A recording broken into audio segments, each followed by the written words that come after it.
जगन्नाथपुरी जो लोग गए होंगे उनको पता होगा, श्री जगन्नाथ भगवान की सेवा वहां के पंडा पुजारी करते हैं। और महाराज जहां सारे नियम टूट जाए वही जगन्नाथपुरी है, सारे नियम तोड़ करके वहां सेवा होती है ठाकुर जी की। श्री जगन्नाथ भगवान का भोग भी विचित्र प्रकार से लगता है, उनका श्रृंगार आदि सब विशिष्ट है। जगन्नाथ भगवान नहाते कैसे हैं? जगन्नाथ मंदिर में बड़े बड़े चांदी के शीशे रखे हैं, उन दर्पणों को जगन्नाथ भगवान के सामने रखा जाता है, तो जगन्नाथ भगवान का प्रतिबिंब उन दर्पणों में, शीशों में दिखाई देता है। उन शीशे पर जल आदि डाल करके उन शीशों का स्नान किया जाता है। ऐसे स्नान होता है जगन्नाथ जी का। तो वहां की सेवा पद्धति, नियम पद्धति, ये सब हर स्थान से अलग है, विलग है, अलग ही है कुछ। तो आचार्य स्वामी श्री रामानुजाचार्य जी ने मन में विचार किया कि यहां पर सेवा पद्धति सुधारनी चाहिए थोड़ी। ये कैसे भी भगवान की सेवा करते हैं, ये ठीक तो नहीं है। तो रामानुजाचार्य जी महाराज अपने हजारों शिष्यों को लेकर के जगन्नाथपुरी पहुंच गए और वहां के पंडा पुजारियों को बाहर कर दिया मंदिर से। बोले तुम सब लोग बाहर रहो, ऐसे कैसे ठाकुर जी की सेवा कर देते हो, कुछ भी बोलते हो, कुछ भी करते हो, कुछ कैसे भी ठाकुर जी को पहना देते हो, ऐसे थोड़ी सेवा होती है। पर ब्रह्म पूर्ण परमात्मा है, इनकी नियम से सेवा होनी चाहिए, विधि विधान से सेवा होनी चाहिए।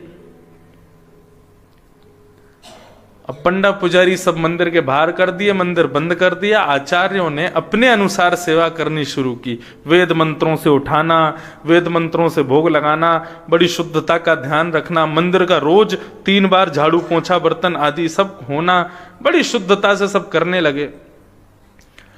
अब मंदिर के बाहर बैठे बैठे पंडे पुजारी सब रोने लगे, हे जगन्नाथ स्वामी नयन पथगामी भवतु में, हम पर कृपा करो प्रभु, हमारी जीवनचर्या, हमारी दिनचर्या सब आपसे है, आप हमसे दूर हो जाओगे तो हम कैसे जिएंगे? हम जैसी टूटी फूटी सेवा करते हैं, लेकिन प्रभु हमारी रोजी रोटी आपसे है, हम आपके बिना नहीं रह सकते। पंडे पुजारी सब रोने लगे। तो अंदर बैठे हुए श्री जगन्नाथ जी का मन बड़ा अशांत हो गया। बोले मुझे आचार्यों की सेवा स्वीकार करने में आनंद आता है, लेकिन मैं आचार्यों की सेवा स्वीकार करने के लिए कितने सारे मंदिरों में बैठा हूं। दक्षिण में रंगनाथ मंदिर है, तिरुपति मंदिर है, बद्रीनाथ मंदिर है, सब जगह नियम से सेवा होती है। आचार्यों को सेवा करनी है, वहां करें। यहां जगन्नाथपुरी में तो मैं यहां के भोले भाले भक्तों के लिए उनकी अनुसार सेवा स्वीकार करने के लिए आया हूं। यहां जगन्नाथ प्रभु ने यह बात सिद्ध कर दी, वे जिस भक्त के घर में बैठे हैं उसके अनुसार सेवा स्वीकार करने के लिए बैठे। अब किसी गरीब व्यक्ति के यहां पर, जहां पर एक समय का ही भोजन बन पाता हो, दूसरे समय के लिए व्यवस्था ना होती हो, ऐसे घर में बहुत सुंदर बालक यदि जन्म ले ले, तो आप क्या जाकर के उस बालक को छीन लोगे उससे कि ये भाई बहुत सुंदर बालक है, ये तो करोड़पति घर में रहना चाहिए, इसको 3 समय भोजन मिलना चाहिए, इसको 2 बार दूध मिलना चाहिए, इसको तो सोने जवाहरात पहनाने चाहिए। अरे वो बालक को जन्म उस माँ ने दिया, उसकी क्या गलती है कि वो गरीब खानदान में, वो जैसे खानदान में आया है वो उसके प्रारब्ध से ही तो आया है। उसकी सुंदरता देख करके आप उसको उस घर से दूर तो नहीं कर सकते ना। ठीक उसी प्रकार ठाकुर जी जिस घर में पहुंचे हैं वो उस घर के व्यक्ति की अनुसार सेवा स्वीकार करने के लिए पहुंचे। हम क्यों जाकर के बीच में कहें कि ऐसा नहीं होना चाहिए, ऐसा नहीं होना चाहिए? अरे जैसा है अच्छा है। ठाकुर जी सेवा हां, कहीं पर बहुत ही ज्यादा अति हो जाती हो वहां तो बोलना चाहिए। ठाकुर जी के वस्त्र आदियों पे धूल जम रही है, ठाकुर जी के, अब ऐसा तो होता है ना, कई घरों में जाते हैं बच्चों की बिल्कुल केयर ही नहीं होती, तो उस माँ को तो समझाना पड़ता है ना, भाई थोड़ा इन पर ध्यान दिया करो, इनको समय से भोजन दिया करो, इनको बढ़िया नाश्ता कराया करो, पढ़ाया लिखाया करो, बच्चे तुम्हारे गलत बोलते हैं। ये सब तो माँ को समझाना चाहिए। जहां बहुत ही अति होती वहां बोलना चाहिए, लेकिन जहां बालक सामान्य रूप से रह रहे हैं, सब ठीक है, तो वहां क्यों बोले हम?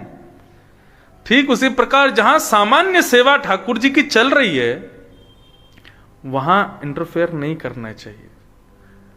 ठाकुर जी को करवानी होती तो तुम्हारे पास ही नहीं आ जाते, उनके पास गए तो इसका मतलब उनकी सेवा लेने गए, तुम क्यों बोलो। रामानुजाचार्य जी ने सारे पुजारियों को बाहर कर दिया तो ठाकुर जी बड़े चिंता में आ गए, क्या करूं, मैं तो उनके बिना रह ही नहीं पा रहा। रामानुजाचार्य जी से कहा कि प्रभु आप ना वापस चले जाओ दक्षिण, उन्हीं पंडे पुजारियों को भेज दो भीतर। रामानुजाचार्य जी बोले, वो लोग ऐसे सेवा करते हैं, शुद्धता का ध्यान नहीं रखते और बिना हाथ धोए आपका स्पर्श कर लेते हैं और ऐसा करते हैं वैसा करते हैं, मुझे अच्छा नहीं लगता।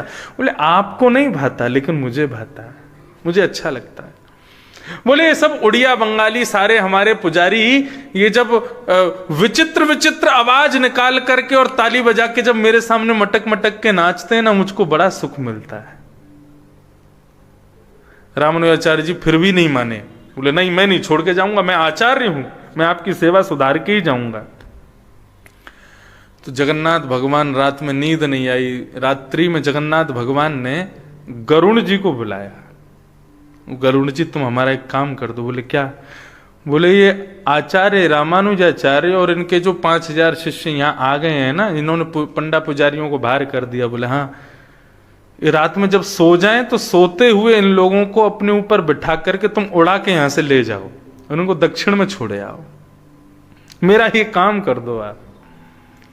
तो गरुण जी महाराज तो प्रबल हैं, ठाकुर जी के परम अधिकारी ये विराज रहे हैं। गरुण जी ठाकुर जी के नित्य सेवक हैं।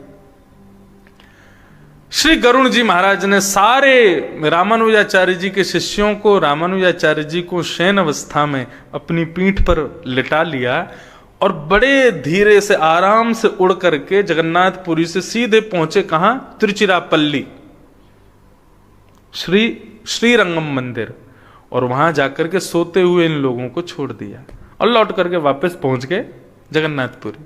और जगन्नाथपुरी जाके द्वार खोल दिए, सारे पंडे पुजारी फिर से भीतर चले गए। जगन्नाथ जी की फिर से वही पुरानी सेवा शुरू हो गई। यहाँ प्रातःकाल ब्रह्म मुहूर्त हुआ, रामानुजाचार्य जी जैसे ही उठे, कहाँ आ गए भैया हम, ये कौन सी जगह है? तभी देखा तो सब भाग दौड़ मची महाराज। तब पता चला, बोले कहाँ है? बोले हम लोग तो वापस श्रीरंगम आ गए, दक्षिण में आ गए, श्री जगन्नाथ जी ने हमको रात रात में पहुंचवा दिया है। तो रामानुजाचार्य जी ये भाव सुनकर के दुखी नहीं हुए, बड़े प्रसन्न हुए और श्री रंगनाथ भगवान के सामने दंडवत होते हुए प्रणाम करने लगे। बोले प्रभु आप वही सुहागन है जिससे आप रीझ जाओ, आप जगन्नाथ के लोगों से रीझ गए हो, इसलिए आप उनकी सेवा में प्रसन्न हैं। हम ये विचार करते हैं कि आचार विचार से सेवा हो, लेकिन ठाकुर जी विचार करते हैं एक बार को आचार विचार छूट जाए लेकिन भाव से सेवा हो, मन से सेवा हो, प्रेम से सेवा हो। एक बार को विचार युक्त ना हो, आचार युक्त ना हो, लेकिन प्रेम युक्त हो। ठाकुर जी को प्रेम युक्त सेवा प्रिय है।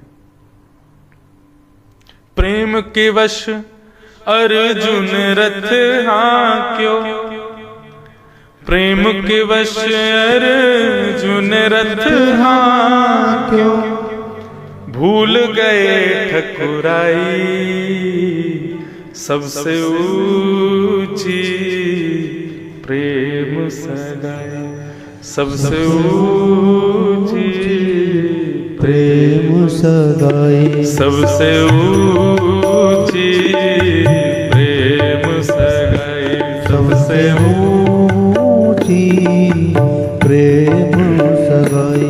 ओ दुर्योधन की मेवा त्यागी, दुर्योधन की मेवा त्यागी। ये कथा पता है आपको? भगवान शांति दूत बनकर के गए कौरवों के पास और कौरवों से जाकर के कहा, भाई ये 5 पांडवों के साथ में तुम महाभारत युद्ध करोगे, कितनी माताएं विधवा हो जाएंगी, कितने बालक अनाथ हो जाएंगे, ये मत करो। एक काम करो, इन 5 पांडवों को ना भारत में छोटे छोटे 5 गांव दे दो, बस 5 गांव दे दोगे ये लोग रह लेंगे, इतना बड़ा युद्ध करने की क्या जरूरत है, हमको कोई बहुत बड़ा शासन नहीं चाहिए, 5 गांव चाहिए बस।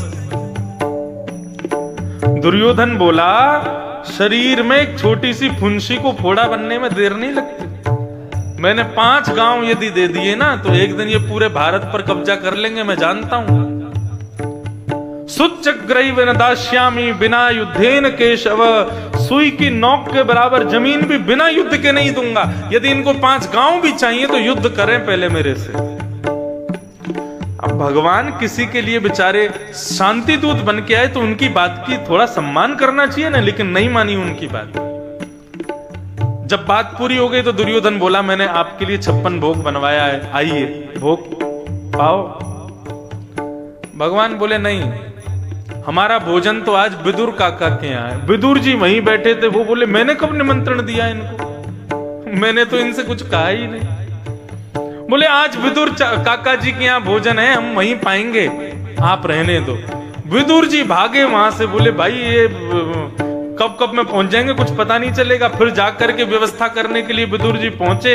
विदुर जी तो बाहर कहीं व्यवस्था कर रहे थे, ठाकुर जी उनके पीछे से घर पहुंच गए और घर जाकर के विदुरानी के हाथ के कदली फल के छिलके खाए ठाकुर जी। ये सब कथाएं बड़ी प्रसिद्ध है। ओ दुर्योधन की मेवा त्यागी, दुर्योधन की मेवा त्यागी, साग विदुर घर खाए,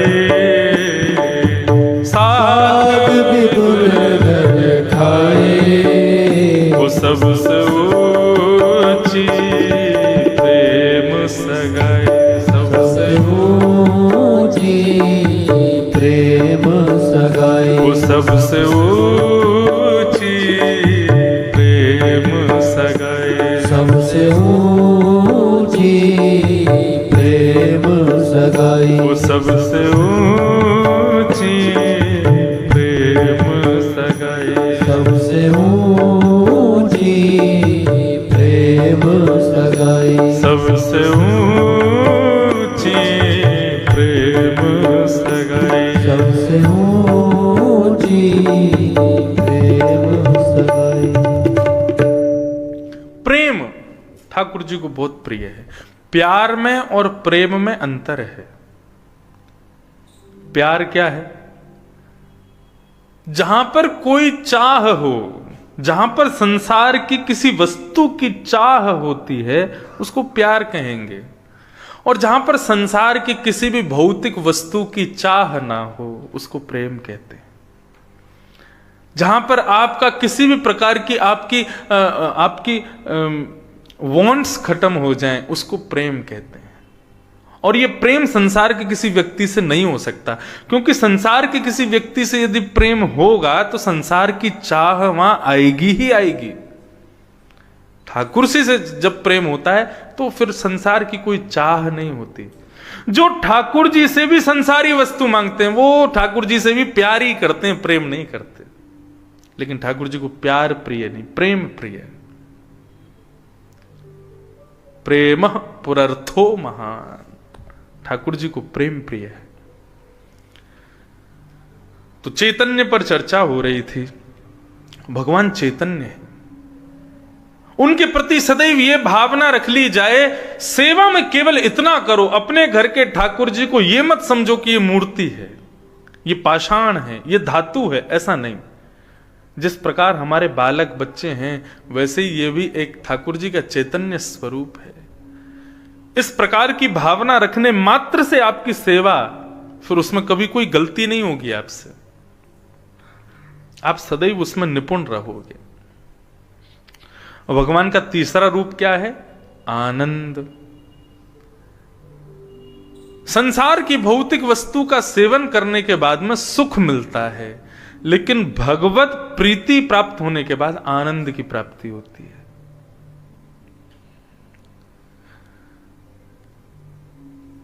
कॉमेडी नाइट्स के कार्यक्रम देखोगे तो सुख मिलेगा, कवियों के कवित्व सुनोगे तो सुख मिलेगा, हास्य कवि सम्मेलन जाकर के देखोगे सुख मिलेगा, मूवीज देखोगे सुख मिलेगा, लेकिन कथा सुनोगे सुख नहीं मिलेगा, आनंद मिलेगा। यहां आनंद मिलता है। क्यों? क्योंकि यहां पर भी संसारी वस्तु का प्रवेश नहीं है। यहां पर भी संसारी वस्तु से आपको किसी भी प्रकार का प्रलोभन या किसी भी प्रकार का सुख नहीं दिया जाता। यहां पर भगवत चर्चा से ही आपको प्रसन्न किया जाता है।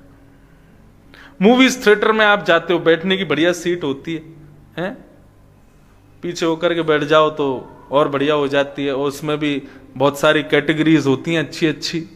आजकल तो और भी बढ़िया सुनने में आए, बढ़िया बढ़िया हो गया। बिस्तर भी लगा देते हैं मूवीज थिएटर में, पड़े पड़े देखो, बढ़िया प्रेम से हैं। और कोविड में तो मूवीज थिएटर वगैरह सब बंद पड़े, तो आजकल तो फोनों में ही सब लोग लगे रहते हैं। कौन सी पिक्चर देख रहे हैं, कौन सी सीरीज देख रहे हैं, ये देख रहे हैं, वो देख रहे हैं। अलग ही जमाना आ गया। इतने व्यवस्थित होकर के लोग उसको देखते हैं, लेकिन उसके बाद भी एक बस सुख ही मिलता है हृदय को। यहां कथा में आप बैठे हो, पीछे टेकने के लिए आप सबके पास मसनद भी नहीं है, नीचे बैठने के लिए कोई विशेष व्यवस्था भी नहीं है।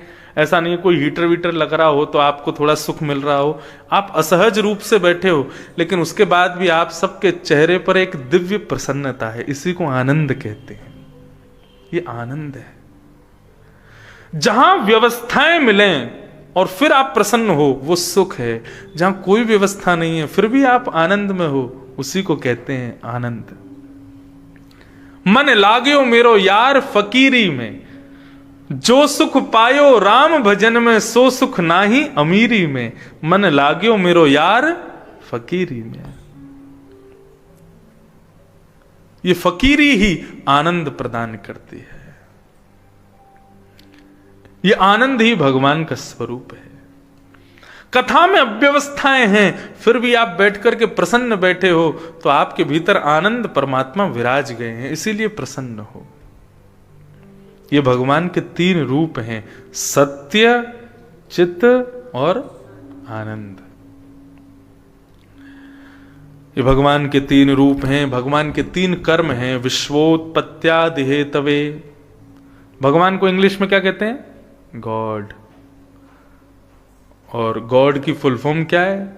जी फॉर जनरेटर, विश्व की उत्पत्ति करना। ओ फॉर ऑपरेटर, विश्व का पालन करना। और डी फॉर डिस्ट्रॉयर, विश्व का संहार कर देना। ये भगवान के 3 कर्म हैं। विश्वोत्पत्त्यादि हेतवे, विश्व की उत्पत्ति करना, उसका पालन करना और अंत में संहार कर देना। मैं कभी कभी इस भाव को सुनता हूं तो मुझे पता क्या लगता है, तो हम कौन है फिर? हम तो खिलौने हैं भगवान के।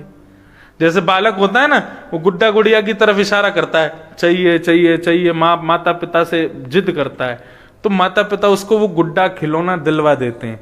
तो जब खिलौना नया नया आता है ना, तो उसकी बड़ी देख रेख करता है, उसको बढ़िया सजा धजा करके उसको निकालता है। वो क्या हो गया? उत्पत्ति करना, खिलौने की उत्पत्ति। फिर उसका खूब पालन करता है, रोज उसको चलाएगा, कभी दीवार पे घुमाएगा, कभी जमीन पे चलाएगा, कभी आकाश में उड़ाएगा, कभी कुछ इस प्रकार खिलौनों को चलाता है। ये हो गया उसका पालन करना। और एक दिन क्या करेगा? मन टूट जाता है तो खिलौने को तोड़ देता है। ऐसे ही ठाकुर जी, हम गुड्डे गुड़िया सब बैठे, हमारा उत्पन्न किया हमको, अब हमारा पालन कर रहे हैं, एक दिन हमारा संहार कर देंगे। एक प्रकार से मानव का जन्म पता क्यों होता है? सीधी बात कह दूं, भगवान का मन लगाने के लिए होता है। हमारे जीवन में आए सुख दुखों को देख करके ठाकुर जी का मन लगता है। जब दुख आते हैं ना, संकट आते हैं, तो ठाकुर जी एक्साइटेड हो जाते हैं। अब देखूं अब क्या करेगा।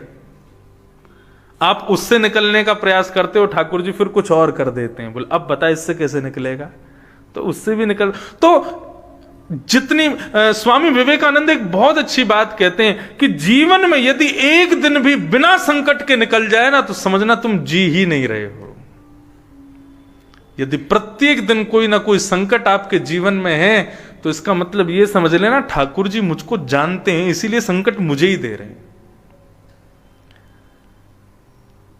स्कूल में बच्चा जब पढ़ता है, उसका एग्जाम रोज हो, टेस्ट रोज हो, इसका मतलब क्या है कि टीचर्स चाहते हैं कि वो निपुण हो जाए, वो और अच्छा हो जाए, वो और निखर जाए अपनी पढ़ाई में। लेकिन जिस बालक का एकाध महीने में एकाध बारी एग्जाम होता है, टेस्ट होता है, तो टीचर्स जानते हैं कि एक बार में भी फेल होना है इसको, तो इसका क्यों लें बार बार। तो इसलिए भैया जीवन में यदि बहुत संकट आते हैं ना, बहुत कष्ट आते हैं, तो ठाकुर जी का एवरीडे का एग्जाम पेपर समझो, एवरीडे का टेस्ट समझो और उसको हल किया करो रोज। और अपने आप को खुश नसीब समझो। यदि बहुत संकट जीवन में आ रहे हैं तो ठाकुर जी जानते तो हैं कि हाँ भाई, इंद्रेश नाम का कोई व्यक्ति, इसको संकट जरूर देना है मुझको। किसी के जीवन में संकट नहीं आ रहा है तो उसको चिंता होनी चाहिए, कहीं ठाकुर जी भूल तो नहीं गए मेरे को, कहीं वो विस्मृति तो नहीं होगी कि मैं भी हूं यहां पे। मेरा होने का ये रूप है कि ठाकुर जी रोज मुझे किसी ना किसी रूप में एग्जाम